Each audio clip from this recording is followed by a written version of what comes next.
Imagine the worst day of your life. The system has collapsed, the power grid is completely out, and supermarket shelves are empty in a matter of hours. What does the average person who tried to prepare for a crisis do?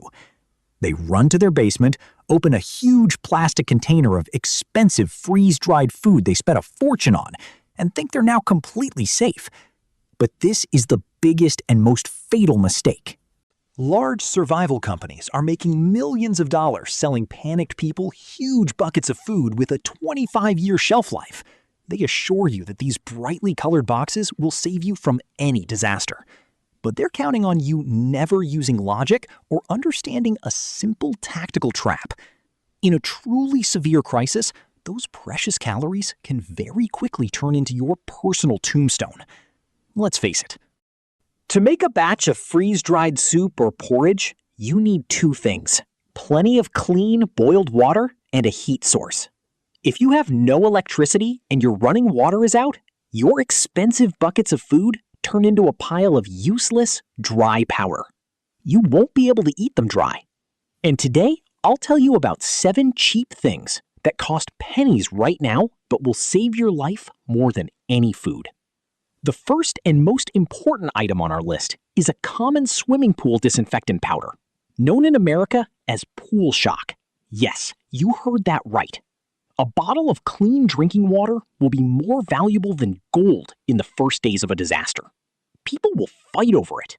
But instead of lugging home heavy containers of water from the store that will run out in a week, you need one small packet of this chemical. One cheap packet of the right pool powder can purify up to 40,000 liters of dirty, bacteria-infested water from a nearby puddle or river. It's used to make a concentrated chlorine solution, a couple of drops of which is enough to make a bucket of rotten water completely safe to drink. While your neighbors are dying of dysentery and infections, you'll have an endless supply of clean water. The second cheap thing is ordinary baking soda. Preppers spend thousands of dollars on medications, but they forget about this white powder in a cardboard box. Baking soda is a universal soldier.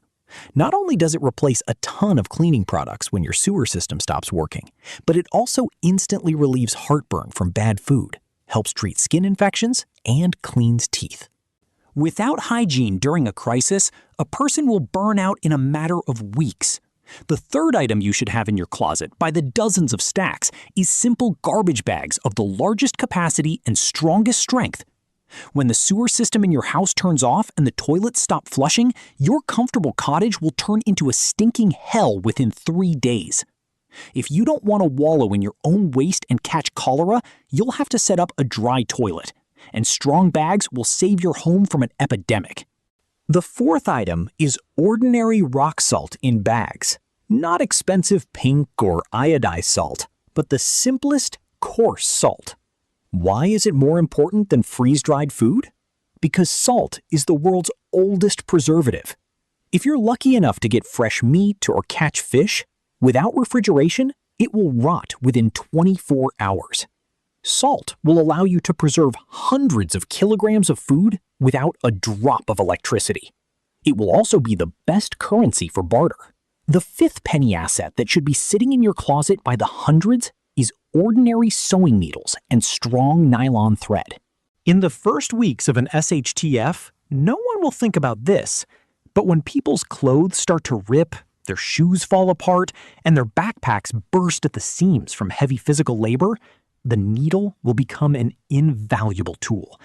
It's the perfect item for barter. For one sewing needle, you can trade a can of gasoline or a bucket of potatoes with a hungry neighbor. The sixth item that will save you from complete exhaustion is simple mechanical force multipliers. Common hand tools, a reliable iron crowbar, a chain winch, or a cheap pulley for tensioning ropes. Without gasoline or electricity, you'll have to do absolutely everything yourself. Carry heavy logs, dig, manually move a stuck car. Your body will burn 5,000 calories a day. In this frantic regime, your supplies of expensive food will evaporate 3 times faster than the pretty instructions on the packaging promise. A simple hand block costing a few dollars will allow you to single-handedly lift enormous weights and pull out cars, conserving precious physical energy. Instead of frantically burning through calories, you simply utilize the laws of physics and conserve your energy. That's true tactics. Finally, the seventh and most important asset, more important than any food supply, is a physical printed library of practical manuals. Handbooks on traditional medicine, diesel engine repair manuals, metalworking, and agricultural blueprints. When the internet goes down forever and your fancy smartphone becomes a useless brick, humanity will instantly revert to the 19th century. People around you will suddenly discover they have absolutely no idea how to purify water without a store-bought filter, how to cure pneumonia with homemade remedies, or how to repair a simple generator. Knowledge is the key to survival in a localized collapse. Buy those old books at flea markets for pennies, or print out terabytes of useful information on paper right now while your printer is working. This paper library will become your personal tactical supercomputer and the most valuable resource in the entire area.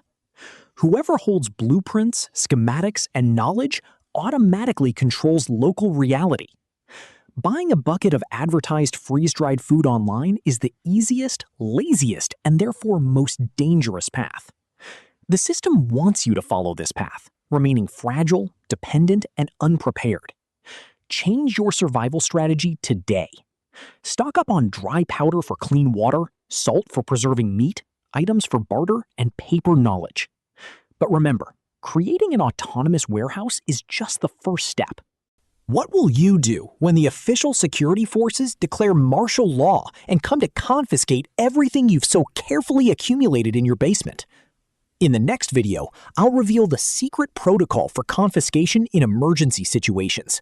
I'll show you 5 specific things that law enforcement agencies will be looking for first, as well as underground camouflage techniques that will make your swag completely invisible to any inspections and searches. It's not those with the most fancy boxes in the basement who survive. It's those who can think with their heads who survive. See you later.